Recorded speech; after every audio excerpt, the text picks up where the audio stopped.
ഇന്നിവിടെ എൻ്റെ ധ്യാനത്തിനായിട്ട് ഞാൻ എടുക്കുന്ന വിഷയം എസ്തേറിൻ്റെ 3:6. എന്നാൽ മൊർദെഖായിയെ മാത്രം കയ്യേറ്റം ചെയ്യുന്നത് അവന് പുച്ഛകാര്യമായി തോന്നി. മൊർദെഖായിയുടെ ജാതി ഇന്നതെന്ന് അവന് അറിവ് കിട്ടിയിട്ടുണ്ടായിരുന്നു. അതുകൊണ്ട് അഹശ്വേരോശിൻ്റെ രാജ്യത്തെല്ലായിടവും ഉള്ള മൊർദെഖായിയുടെ ജാതിക്കാരായ യഹൂദന്മാരെയൊക്കെയും നശിപ്പിക്കേണ്ടതിന് ഹാമാൻ തരം അന്വേഷിച്ചു. അതായത് ഇവിടെ ഒരു വെല്ലുവിളിയാണ്, ശക്തമായിട്ടൊരു വെല്ലുവിളി. തകർക്കും, നശിപ്പിക്കും. നിന്നെ മാത്രമല്ല, നിൻ്റെ മുഴുവൻ വംശത്തെയും. നീ മാത്രമല്ല, നിൻ്റെ തലമുറകൾ പോലും ഇല്ലാതെ ആക്കും. നിൻ്റെ തലമുറകളെപ്പോലും ഞാൻ ഇല്ലാതാക്കും. അല്ലെങ്കിൽ നിൻ്റെ കുടുംബത്തെയും നിൻ്റെ ബന്ധുക്കളെയും നിൻ്റെ ജാതികളെ മൊത്തവും ഞാൻ ഇല്ലാതാക്കും, മുടിപ്പിച്ച് കളയുമെന്ന് പറഞ്ഞുകൊണ്ട് ഒരുവൻ എഴുന്നേറ്റ് വരിക. ഇത് അക്ഷരികമായ ഈ ഭൂതലത്തിൽ ഇപ്പോഴും ജീവിച്ചിരിക്കുന്ന ഇസ്രായേലുകാരെ കുറിച്ചുള്ള അവരുടെ ജീവിതത്തിൽ പണ്ട് നടന്നിട്ടുള്ളത് ബൈബിളിൽ എഴുതി വച്ചിട്ടുള്ളതാണ്, ചരിത്രത്തിൽ എഴുതി വച്ചിട്ടുള്ളതാണ്. അവരെ മുഴുവനായി തകർക്കാൻ, അക്ഷരികമായ ഇസ്രായേലിനെ മുഴുവനായി തകർക്കാൻ വേണ്ടി ശത്രു ഹാമാൻ എന്ന സാത്താൻ, അല്ലെ ഹാമാൻ എന്ന ദുഷ്ടൻ എന്ന് ഹാമാനെ വിളിക്കുന്നുണ്ട്. ദുഷ്ടൻ ഉപായം, അവൻ്റെ ഹൃദയത്തിൽ ഉപായം നനച്ച് ശേഷം ബൈബിളിലെ 5-ാമത്തെ അധ്യായത്തിലും 6-ാമത്തെ അധ്യായത്തിലും പറയുന്നുണ്ട്. 5-ാമത്തെ അധ്യായത്തിൽ 5:14 പറയുന്നുണ്ട്, ഹാമാൻ്റെ ഭാര്യ സോരശും അവൻ്റെ സകല സ്നേഹിതന്മാരും അവനോട് 50 മുഴം ഉയരമുള്ള ഒരു കഴുമരം ഉണ്ടാകട്ടെ, മൊർദെഖായിയെ അതിന്മേൽ തൂക്കിക്കളയേണ്ടതിന് നാളെ രാവിലെ നീ രാജാവിനോട് അപേക്ഷിക്കണം. പിന്നെ നിനക്ക് സന്തോഷമായി രാജാവിനോടുകൂടെ വിരുന്നിന് പോകാമെന്ന് പറഞ്ഞു. അപ്പം മൊർദെഖായിയെ തൂക്കിലേറ്റാൻ വേണ്ടി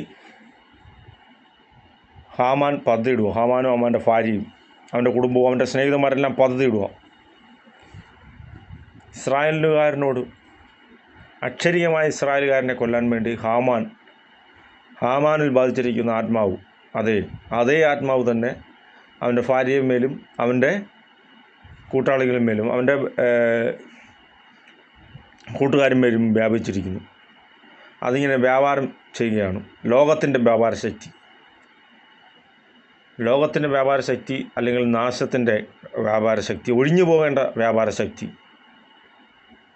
നിലനിൽക്കാത്ത അസത്യവും അനീതിയും തിന്മയും നിറഞ്ഞൊരു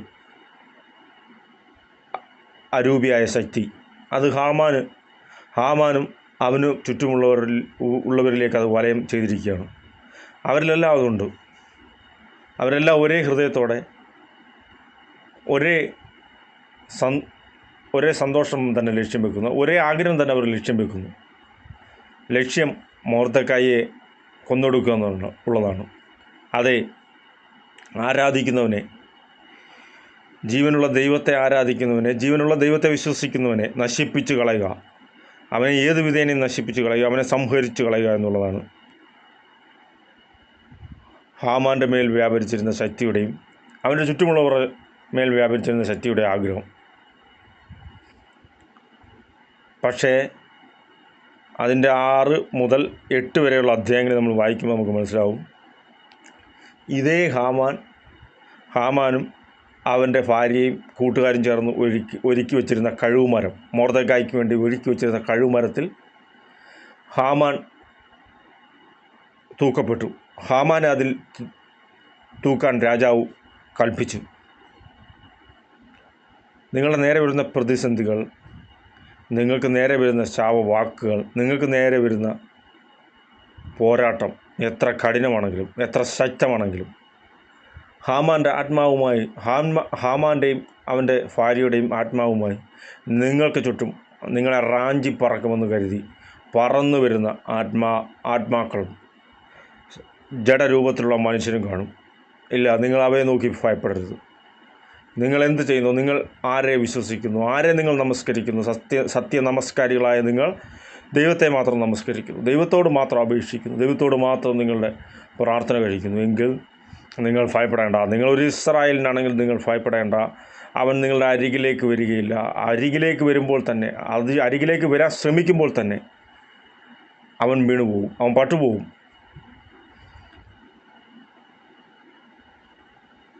കേവലം ഒരു മനുഷ്യനോട് തോന്നിയ ഒരു പക, കേവലം ഒരു മനുഷ്യനോട് തോന്നിയ ഒരു ഈഗോ ക്ലാഷ്, ഈ ഒരു ഈഗോ ക്ലാഷ് മൂലം ഒരു സമൂഹത്തെ മുഴുവനും അല്ലെങ്കിൽ ഒരു വംശത്തെ മുഴുവനും നശിപ്പിച്ച് കളയാനാണ് ഹാമാൻ പദ്ധതിയിട്ടത്.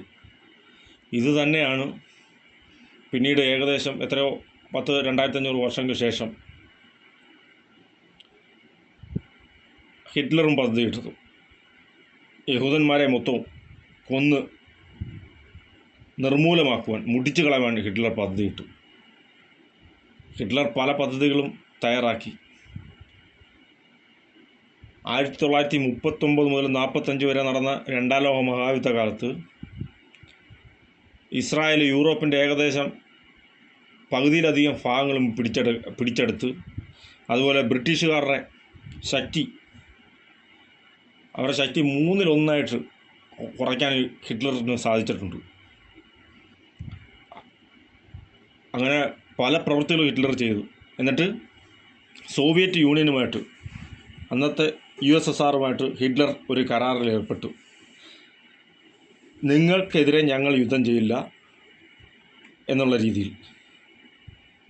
പക്ഷേ കുറച്ച് കഴിഞ്ഞപ്പോൾ യഹൂദന്മാരെ മുഴുവൻ കൊന്നുമുടിക്കാൻ വേണ്ടി പദ്ധതിയിട്ട ഹിറ്റ്ലറിൻ്റെ ഹൃദയത്തെ, ഫറവോൻ്റെ ഹൃദയത്തെ ദൈവം എങ്ങനെ കഠിനപ്പെടുത്തി ശേഷം അവനെ എങ്ങനെ മുടിച്ചു കളഞ്ഞു, അതുപോലെ ഫറവോനെ എങ്ങനെ ചെങ്കടൽ കരയുടെ അടുത്ത് എത്തിച്ചോ, ഇതുപോലെ തന്നെ ഹിറ്റ്ലറിനെ കൊണ്ട് USSRനെ അവരുടെ കൈവശമിരിക്കുന്ന ഭൂമിയെ പിടിച്ചെടുക്കാൻ പ്രേരിപ്പിച്ചു, അവർക്കെതിരെ യുദ്ധം ചെയ്യാൻ പ്രേരിപ്പിച്ചു. അതുകൊണ്ട് രണ്ട് ചേരിയിലിരുന്ന ലോകം മുതലാളിത്ത ചേരിയിലും സോഷ്യലിസ്റ്റ് ചേരിയിലും ഇരുന്ന ലോകത്തെ ഒന്നാക്കി മാറ്റി ഹിറ്റ്ലർ. അപ്പം USSRും അമേരിക്കയും ബ്രിട്ടൻ്റെ മറ്റ് മക്കളെല്ലാം, ഇവരെല്ലാം ഒന്നിച്ച്, യൂറോപ്യൻ കൺട്രീസ് എല്ലാം അവിടെ ഒന്നിച്ച് ഹിറ്റ്ലറിനെതിരെ ഒരേ സമയം ആക്രമണം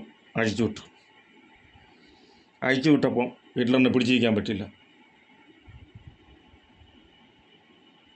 ഹിറ്റ്ലറിന് സ്വയം മരിക്കേണ്ട വന്നു. ഇത് ഹിറ്റ്ലറിൻ്റെ ഒരു ചരിത്രമാണ്. ഇനിയും മൊർദെഖായിയുടെയും പഴയ നിയമ വിശ്വാസത്തിലുള്ള, അതായത് ന്യായപ്രമാണത്തിലുള്ള മൊർദെഖായിയും കൃപായുഗത്തിലുള്ള ശൗൽ എന്ന പൗലോസിനെയും തമ്മിലെടുക്കാം. മൊർദെഖായിയുടെ ആഗ്രഹം എന്തായിരുന്നു? ഈ വംശത്തെ മൊത്തം നശിപ്പിച്ചു കളയുക, അക്ഷരീയമായ ഇസ്രായേലിനെ മുഴുവൻ മുടിച്ചു കളയുക. ഇതുപോലെ തന്നെ ആത്മീയ ഇസ്രായേലായ ക്രിസ്തുവിൻ്റെ മക്കളായ ക്രൈസ്തവരെ മുഴുവൻ മുടിച്ചു കളയാൻ വേണ്ടി ശൗൽ പദ്ധതിയിടുന്നു. അപ്പോസ്തല പ്രവൃത്തി 9:1 മുതലുള്ള വാക്യം. ശൗൽ കർത്താവിൻ്റെ ശിഷ്യന്മാരുടെ നേരെ ഭീഷണിയും കൊലയും നിശ്വസിച്ചുകൊണ്ട് മഹാപുരോഹിതൻ്റെ അടുക്കൽ ചെന്നു. ദമസ്കോസിൽ ഈ മാർഗക്കാരായ വല്ല പുരുഷന്മാരെയോ സ്ത്രീകളെയോ കണ്ടാൽ അവരെ പിടിച്ചു കെട്ടി യെരുശലേമിലേക്ക് കൊണ്ടുവരത്തക്കവണ്ണം അവിടുത്തെ പള്ളികൾക്ക് അവനോട് അധികാരപത്രം വാങ്ങി. പുതിയ നിയമത്തിലെ ശൗൽ അധികാരപത്രം വാങ്ങി. ആരെ കൊന്നുമുടിക്കേണ്ടതിന്? ആത്മീയ ഇസ്രായേലിനെ കൊന്നുമുടിക്കേണ്ടതിന്. എന്നാൽ ആത്മീയ ഇസ്രായേലിനെ കൊന്നുമുടിക്കാൻ വേണ്ടി അധികാരപത്രം വാങ്ങിയവൻ, അക്ഷരീയ ഇസ്രായേലിനെ കൊന്നുമുടിക്കാൻ വേണ്ടി അധികാരപത്രം വാങ്ങിയവൻ തൂക്കിലേറ്റപ്പെട്ടെങ്കിൽ ആത്മീയ ഇസ്രായേലിനെ കൊന്നുമുടിക്കാൻ വേണ്ടി അധികാരപാത്രം വാങ്ങിയവൻ രക്ഷിക്കപ്പെട്ടു, ആ മാർഗം സ്വീകരിച്ചു, ആ മാർഗത്തിൽ ഏറ്റവും വലിയൊരു അപ്പോസ്തലനായി മാറി, അല്ലെങ്കിൽ ഒരു മാർപ്പാപ്പ, അന്ന് ജീവിച്ചിരുന്നൊരു മാർപ്പാപ്പയായിട്ട് മാറി. ആ ഒരു ലെവലിലേക്ക് പൗലോസ് മാറ്റപ്പെട്ടു. ഇതാണ് ആത്മീയ ഇസ്രായേലും അക്ഷരിക ഇസ്രായേലും തമ്മിലുള്ള വ്യത്യാസം. അവർ യുദ്ധവും കുന്തവും വാളും പടയാളികളെ നിരത്തി യുദ്ധം ജയിക്കുന്നു. തങ്ങൾക്ക് ബോധിച്ചവരെ ജീവനോടെ വെക്കുന്നു, ബോധിക്കാത്തവരെ കൊന്നുകളയുന്നു. എന്നാൽ ആത്മീയ ഇസ്രായേലോ പ്രാർത്ഥന, അവർ മുട്ടുമടക്കുന്നു. പ്രാർത്ഥനയെക്കുറിച്ച് പറയുന്നുണ്ടോ എന്ന് ചോദിച്ചാൽ എസ്തേറിൻ്റെ പുസ്തകത്തിൽ തന്നെ ഉണ്ട്. എസ്തേർ രാജ്ഞി പറയുന്നുണ്ട്, രാജാവിൻ്റെ അരമനയിൽ അകത്തെ പ്രകാരത്തിൽ ഞാൻ ചെന്നാൽ രാജാവ് എൻ്റെ നേരെ പൊൻ ചെങ്കോൽ നീട്ടിയില്ല എങ്കിൽ എന്നെ കൊന്നുകളയുന്നു. അതാണ് നിയമം. അങ്ങനെ വരാതിരിക്കാൻ വേണ്ടി രാജ്ഞിയും രാജ്ഞിയുടെ പരിവാരങ്ങളും രാജ്ഞിയോട് സ്നേഹമുള്ളവരും അതുപോലെ സകല യഹൂദന്മാരും, ആ രാജ്യത്തുള്ള സകല യഹൂദന്മാരും 3 ദിവസം ഉപവസിക്കാൻ വേണ്ടി രാജ്ഞി പറയുന്നുണ്ട്. ഇതുപോലെയാണ് അവർ അക്ഷരിക ഇസ്രായേലായിട്ട് പോലും അവർ ഉപവസിക്കാൻ തയ്യാറായി. ദൈവത്തിന് വേണ്ടി അവരുടെ ദിവസങ്ങൾ, അവരുടെ വിലപ്പെട്ട സമയങ്ങൾ, അവരുടെ ആഹാരം നല്ല പാചകം ചെയ്ത് ആഹാരവും പാനീയങ്ങളും കഴിച്ചും കുടിച്ചും കഴിയേണ്ട സമയങ്ങൾ, ദിവസങ്ങൾ രാജ്ഞിയും രാജ്ഞിയുടെ പരിവാരങ്ങളും ഉപവാസത്തിനായി യഹോവയുടെ നാമത്തിൽ, അല്ലെങ്കിൽ യഹോവയുടെ മുമ്പിൽ തങ്ങളെ തന്നെ താഴ്ത്തി ഉപവാസത്തിനായി അവർ കാത്തിരുന്നു. അവർ ഉപവസിച്ചപ്പോൾ അവരുടെ മുമ്പിലുള്ള പ്രശ്നം, അവരുടെ മുൻപിലുള്ള മല പോലുള്ള പ്രശ്നം, അവരുടെ മുമ്പിലുള്ള കുന്നുകൾ പോലുള്ള പ്രശ്നങ്ങൾ ആർക്കും തച്ചുടച്ച് കഴിയത്തില്ല എന്ന് അന്നത്തെ സമൂഹം വിലയിരുത്തിയ പ്രശ്നങ്ങളെ ഉരുക്കിയില്ലാതായി തീർന്നു. അവർ ഉപവസിച്ചു, ദൈവത്തിൽ വിശ്വസിച്ചു, ദൈവത്തെ ആരാധിച്ചു, ദൈവത്തിന് സ്തോത്രവും സ്തുതിയും കൽപ്പിച്ചു. അത് യഹൂദനാരോ അവൻ്റെ നാമം എങ്ങനെയോ അത് അവർ അവൻ്റെ പ്രവൃത്തി കൊണ്ട് അവർ ആ 3 ദിവസം അവർ തെളിയിച്ചു.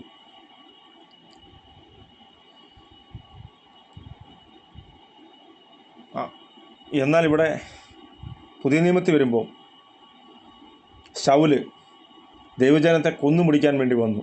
അവന് ദമസ്കോസിൻ്റെ പടിവാതിൽക്കൽ വെച്ച് ഒരു മിന്നൽ പ്രകാശം അവൻ്റെ കണ്ണിന്മേൽ വന്ന് ആകാശത്തും തട്ടി, ശൗലെ ശൗലെ, നീ ഉപദ്രവിക്കുന്ന യേശു ക്രിസ്തു ആവുന്നു ഞാൻ. അതെ, നീ ഉപദ്രവിക്കുന്ന യേശു ക്രിസ്തു ആവുന്നു ഞാൻ. അതെ, ഉപദ്രവിക്കാൻ വന്നവനെ പുതിയ നിയമത്തിൽ മധ്യസ്ഥനായ യേശു ക്രിസ്തു അവനെ തിരിച്ചു, അവനെ കൊന്നുകളയാതെ, അവനെ നശിപ്പിച്ച് കളയാതെ. പഴയ നിയമത്തിലോ മൊർദെഖായി മനുഷ്യനായിരുന്നെങ്കിൽ, അക്ഷരിക ഇസ്രായേലിൻ്റെ രക്ഷകനായ മൊർദെഖായി മനുഷ്യനാണെങ്കിൽ, ആത്മീയ ഇസ്രായേലിൻ്റെ മൊർദെഖായി നമ്മുടെ ക്രിസ്തു യേശു ആകുന്നു. അവൻ മനുഷ്യനല്ല, ദൈവത്തിൽ നിന്ന് വന്ന ദൈവപുത്രനത്രേ. അവനെ ഉപദ്രവിച്ചവന് പോലും, അവൻ്റെ ജനത്തെ നശിപ്പിക്കാൻ വന്നവന് പോലും അവൻ ക്ഷമ നൽകി, തൻ്റെ മാർഗം കാണിച്ചു കൊടുത്തു, തൻ്റെ രീതിയിൽ തന്നെ പോലാക്കി തീർത്തു. അതാണ് ക്രിസ്തുവിൻ്റെ മാർഗം, അതാണ് ക്രിസ്തു, അതാണ് അവസാനിക്കാത്ത സ്നേഹത്തിൻ്റെ അധിപതി, അതാണ് യഥാർത്ഥ സ്നേഹം. തന്നോട് ദ്രോഹം ചെയ്യാൻ വന്ന, തൻ്റെ ജനത്തെ മുടിച്ചു കളയാൻ വന്നവനെ തൻ്റെ മാർഗത്തിലാക്കി തന്നോടൊപ്പം ഇരുത്തി, താൻ ഇരിക്കുന്നിടത്ത് ഇരുത്തിയവനാണ് യേശു ക്രിസ്തു.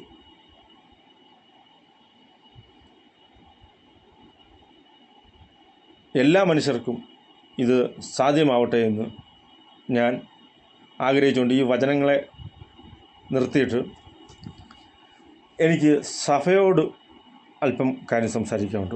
പ്രത്യേകിച്ച് ബെന്തക്കോസ്ത്, അതായത് IPC, ഷാരോൺ, AG മുതലായ സഭകളോട് പറയാനുള്ള കാര്യം, അവിടുത്തെ ഒരു പാസ്റ്ററിന്, ഒരു IPCയിലെ ഒരു പാസ്റ്ററാണ്. അദ്ദേഹത്തെ ഞാൻ തൊഴിൽപരമായിട്ട് പോയപ്പോൾ ഒരു ദിവസം സന്ദർശിക്കാനിടയായി.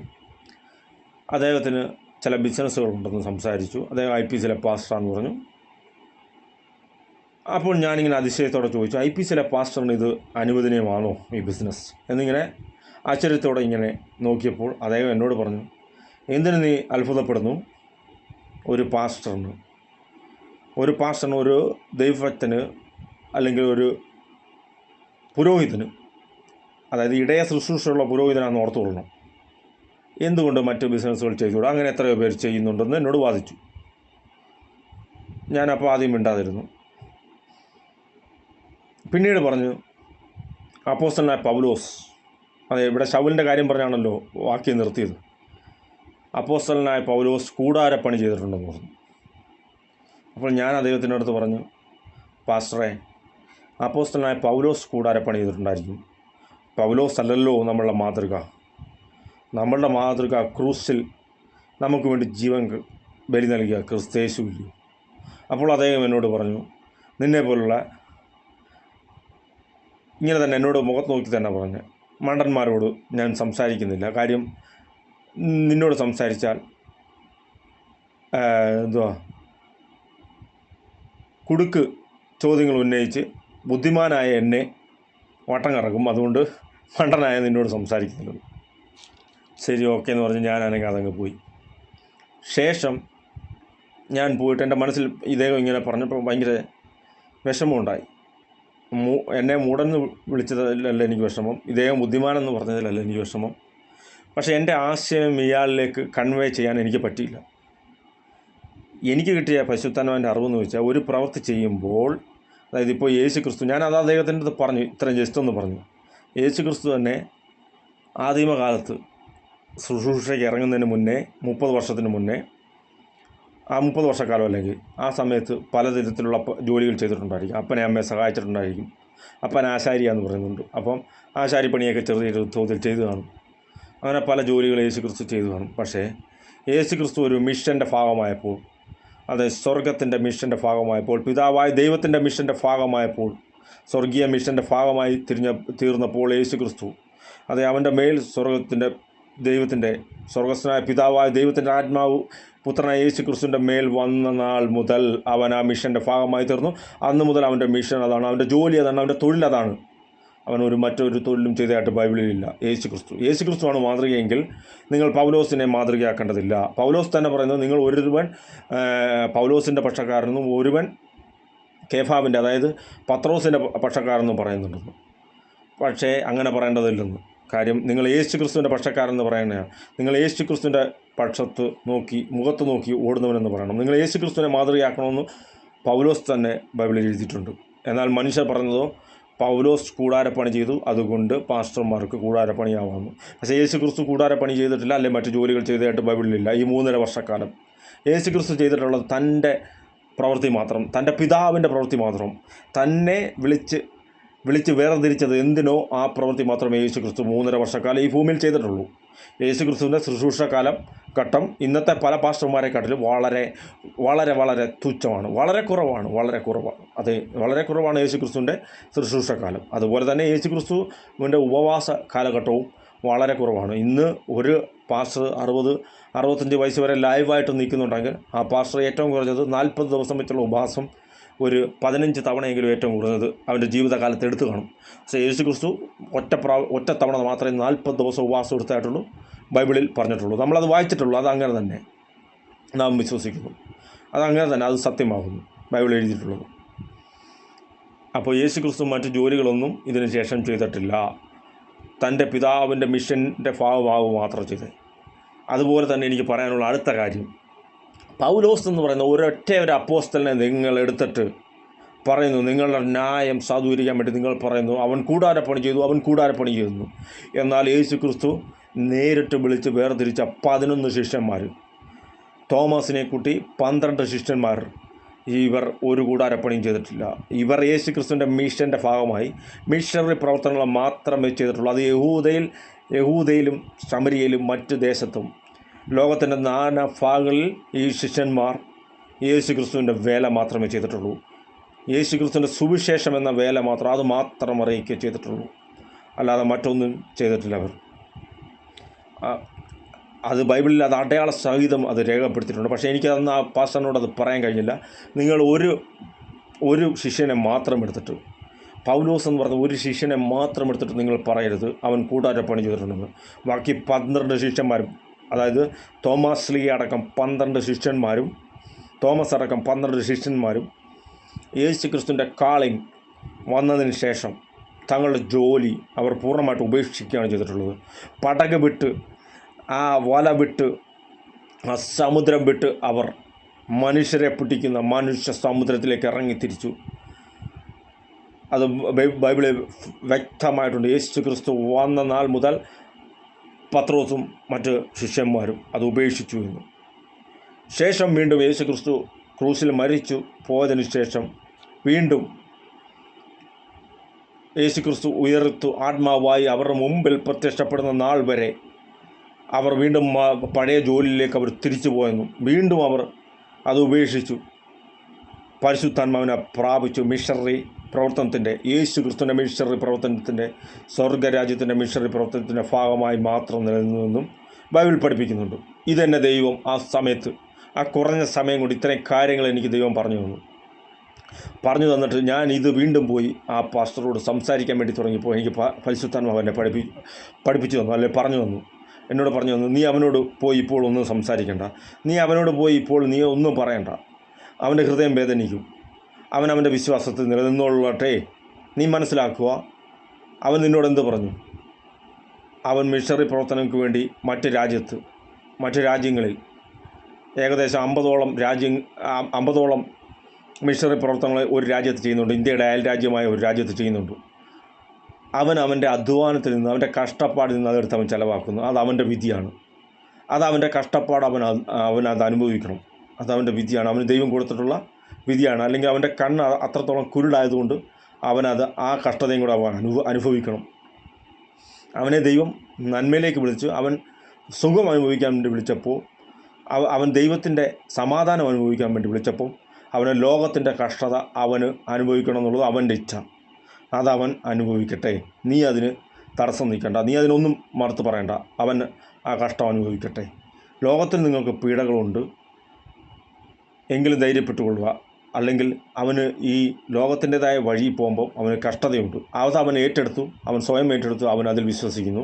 അവനെ നീ തടുക്കണ്ട, അവൻ്റെ പ്രവൃത്തി അവൻ ചെയ്തു കൊള്ളട്ടെ. അവൻ കഷ്ടപ്പെട്ടിട്ട് മറ്റുള്ളവർ സുഖകരമായിട്ട് ജീവിച്ചു കൊള്ളട്ടെ, ദൈവത്തിൻ്റെ പ്രവൃത്തി ചെയ്തു കൊള്ളട്ടെ. ദൈവത്തിൻ്റെ വഴിക്ക് നോക്കി ഇറങ്ങിയവർക്ക് അവൻ കൊടുക്കുന്ന പണം അത് ആദായകരമായി തന്നെ തീരട്ടെ. അത് അവനുള്ള ശിക്ഷയാകുന്നു. നീ അവനോടൊന്നും സംസാരിക്കേണ്ട എന്ന് പറഞ്ഞു. നീ ചെന്ന് അവനോട് ക്ഷമ ചോദിക്കാൻ എന്നോട് പറഞ്ഞു. നിന്നോട് ശത്രുതയൊന്നും തോന്നാതിരിക്കാൻ വേണ്ടി ഞാൻ ചെന്ന് അയാളോട് ക്ഷമ ചോദിച്ചു. പാസ്റ്റർ എന്നോട് ക്ഷമിക്കണം, എൻ്റെ വായിൽ നിന്ന് എന്തെങ്കിലും അറിയാതെ വന്നു പോയിട്ടുണ്ടെങ്കിൽ എന്നോട് ക്ഷമിക്കണേ എന്ന് പറഞ്ഞു. അപ്പോൾ ദൈവത്തെ വിളിച്ച് വേർതിരിച്ചവന് കഷ്ടതയല്ല ദൈവം കൊടുക്കുന്നത്. യഥാർത്ഥത്തിൽ പറഞ്ഞാൽ ദൈവത്തിൻ്റെ വഴിക്ക് പോകുന്നതിന് ദൈവം സുഖമാണ് കൊടുക്കുന്നത്. പക്ഷേ കഷ്ടതയുണ്ട്. മാർഗത്തിൽ ക്രിസ്തുവിൻ്റെ ക്രൂസ് എടുത്ത് തന്നെ പോകണം. ക്രിസ്തുവിൻ്റെ ക്രൂസ് എടുത്ത് പോകുമ്പോൾ അതിൻ്റേതായിട്ടുള്ള വേദന ഉണ്ടാവും, ക്ഷീണമുണ്ടാവും, തളർച്ചയുണ്ടാവും. എങ്കിലും ക്രിസ്തുവിലൊരു സമാധാനമുണ്ട്, അതിലൊരു സുഖമുണ്ട്. അത് മനസ്സിലാകാതെ ലോകത്തിൻ്റെ വഴിക്ക് പോയി ഏതെങ്കിലും ഒരു ശിഷ്യൻ്റെ, ബാക്കി 12 ശിഷ്യന്മാരുടെ ജീവിതമെല്ലാം എടുത്ത് മറ്റ് ഒരു ശിഷ്യൻ്റെ ജീവിതം എടുത്തിട്ട് അതുപോലെ ചെയ്യാമെന്ന് കരുതി ചെയ്യുന്നവർക്ക് അങ്ങനെ ചെയ്യാം. അതെന്നെ പരിശുദ്ധാത്മാവ് പഠിപ്പിച്ച്. രണ്ടാമത് വേറൊരു കാര്യം കൂടെ എന്നെ പരിശുദ്ധാത്മാവ് ശക്തമായിട്ട് വിലക്കി, അവനോട് പറയണ്ട എന്നുള്ള രീതിയിൽ, ഇതിനെക്കുറിച്ച് കൂടുതൽ ചർച്ച ചെയ്യേണ്ട എന്നുള്ള രീതിയിൽ. അതിതാണ്, പിന്നെ ജോലി ചെയ്തും ചിലർക്ക് സുശേഷഫലം ചെയ്യാം, അതിന് തെറ്റൊന്നുമില്ല. ചിലർ സാഹചര്യം അനുസരിച്ച് അവർക്ക് ജോലി ഉണ്ടെങ്കിൽ, അത് കളയാൻ പറ്റാത്ത സാഹചര്യം ഉണ്ടെങ്കിൽ അവർക്ക് ജോലി ചെയ്യാം. അത് വ്യക്തിപരമാണ്, അതൊരു സമൂഹത്തോടല്ല. അത് വ്യക്തിപരമായിട്ടുള്ളൊരു പരിശുദ്ധാത്മാവും ആ വ്യക്തിയും തമ്മിൽ, സ്വർഗസ്വനായ പിതാവും ആ വ്യക്തിയും, അല്ലെങ്കിൽ യേശു ക്രിസ്തുവും ആ വ്യക്തിയും തമ്മിലുള്ള ഒരു ഉടമ്പടിയാണ്. അല്ലാതെ അതിൽ മൂന്നാമതൊരാൾക്ക് കൈകടത്തേണ്ട ആവശ്യമില്ല എന്ന് തന്നെ പഠിപ്പിച്ചു. ഇത്രയും കാര്യങ്ങൾ എന്നെ ആ കുറഞ്ഞ നേരം കൊണ്ട്, ആ കുറഞ്ഞ സമയം കൊണ്ട് ദൈവം എന്നെ പഠിപ്പിച്ചു. ഇതിൽ നിന്ന് എന്ത് മനസ്സിലാക്കി?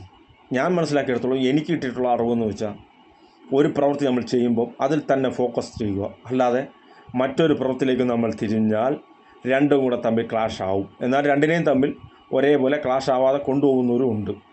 അങ്ങനെയുള്ളവർക്ക് ആ രീതിയിലുള്ള സുവിശേഷ വേല ചെയ്യാം. അല്ലാത്തവരെ സംബന്ധിച്ച് ഏറ്റവും ഉചിതം ബൈബിളിൽ മറ്റൊരു സ്ഥലത്ത് പറയുന്നുണ്ട്, നിങ്ങൾ വിവാഹം കഴിക്കാതിരുന്നാൽ അത്രയും സമയം കൂടെ, അല്ലെങ്കിൽ അത്രയും സമയം കൂടെ ദൈവത്തിന് വേണ്ടിയുള്ളത് ചിന്തിക്കുമല്ലോ എന്ന് പറഞ്ഞാൽ, വിവാഹത്തെ പോലും ഉപേക്ഷിച്ചിട്ട് നിങ്ങൾ ദൈവത്തെക്കുറിച്ച് ചിന്തിക്കുമല്ലോ എന്ന് ബൈബിളിൽ പറയുന്നുണ്ട് ഒരു വാക്യത്തിൽ. ദൈവത്തിൻ്റെ വേലയെക്കുറിച്ച് ചിന്തിക്കുമല്ലോ. അപ്പോൾ ജോലി ചെയ്താലുള്ള അവസ്ഥ എന്തായിരിക്കും? ഏതൊരു ജോലിയായാലും ഏറ്റവും കുറഞ്ഞത് ഒരു 4 മണിക്കൂർ, ഒരു ദിവസം ഒരു 4 അല്ല, ഏറ്റവും കുറഞ്ഞത് ഒരു 7-8 മണിക്കൂറെങ്കിലും ആ ജോലിക്ക് വേണ്ടി സമയം കണ്ടെത്തിയേ പറ്റത്തുള്ളൂ. യാത്ര സമയം അടക്കം ഒരു 8 മണിക്കൂർ കുറഞ്ഞത് ഒരു ജോലിക്ക് വേണ്ടി നിങ്ങൾ സമയം കണ്ടെത്തിയേ പറ്റൂ. യാത്രാ സമയം, ആഹാരവും എല്ലാം, ആഹാരത്തിന് വേണ്ടിയും യാത്രാ സമയം, അങ്ങനെ മറ്റു കാര്യങ്ങൾക്ക് വേണ്ടി 8 മണിക്കൂർ ഏറ്റവും കുറഞ്ഞത് ഒരു ദിവസം ചിലവഴിച്ചേ പറ്റൂ. ആ 8 മണിക്കൂർ നിങ്ങൾ ദൈവത്തിന് വേണ്ടി മുട്ടുമടക്കി ഒരാത്മാവിനെ നേടാൻ വേണ്ടി, ഒരാത്മാവിൻ്റെ വില ഈ മുഴുവൻ ലോകത്തെ നേടുന്നതിലും വലുതാണെന്ന് നമ്മെ പഠിപ്പിക്കുന്നുണ്ട്. അപ്പം ഒരാത്മാവിനെ നേടാൻ വേണ്ടി ആ 8 മണിക്കൂറിലെ 4 മണിക്കൂർ നിങ്ങൾ ചിലവാക്കി, ബാക്കി 4 മണിക്കൂർ നിങ്ങളുടെ സ്വകാര്യതയ്ക്ക് വേണ്ടി ചിലവാക്കിയാലും അതിൽ തെറ്റ് പറയാനില്ല. ഇതാണ് ഞാൻ പഠിച്ച പാഠം. എന്നാൽ വിളിക്കനുസരിച്ച് ഓരോരുത്തർക്കും പരിശുദ്ധാത്മാവ് എന്നെ പഠിപ്പിച്ചതുപോലെ ഓരോരുത്തർക്കും വ്യത്യസ്തമായ വിളിയാണ്, വ്യത്യസ്തമായ തിരഞ്ഞെടുപ്പാണ്. ആ വിളിയും തിരഞ്ഞെടുപ്പും അനുസരിച്ച് അവർക്ക് വേല ചെയ്യാം. ജോലി ചെയ്തുകൊണ്ടും വേല ചെയ്യാം, ജോലി ചെയ്യാതെയും വേല ചെയ്യാം, വിശ്വാസിയായിരുന്നുകൊണ്ടും സുവിശേഷ വേല ചെയ്യാം. അത് അവരവരുടെ വിളിക്കനുസരിച്ച് അവരവർ ചെയ്യട്ടെ. അല്ലാതെ അത് മാത്രമാണ് ശരി, ഇത് മാത്രമാണ് ശരി എന്ന് പറഞ്ഞാൽ തെറ്റാണ്. ഫുൾ ടൈം ദൈവത്തിൻ്റെ വേല ചെയ്യുന്നതാണ് ഏറ്റവും നല്ലത്. എങ്കിലും ഒരാൾക്ക് വിളിയുണ്ടെങ്കിൽ അത് ദൈവവും ആ മനുഷ്യനും തമ്മിലുള്ള ഉടമ്പടിയാണ്. ഈ വാക്കുകളാൽ ദൈവം എല്ലാ മനുഷ്യരെയും അനുഗ്രഹിക്കട്ടെ. ഹല്ലേലൂയ.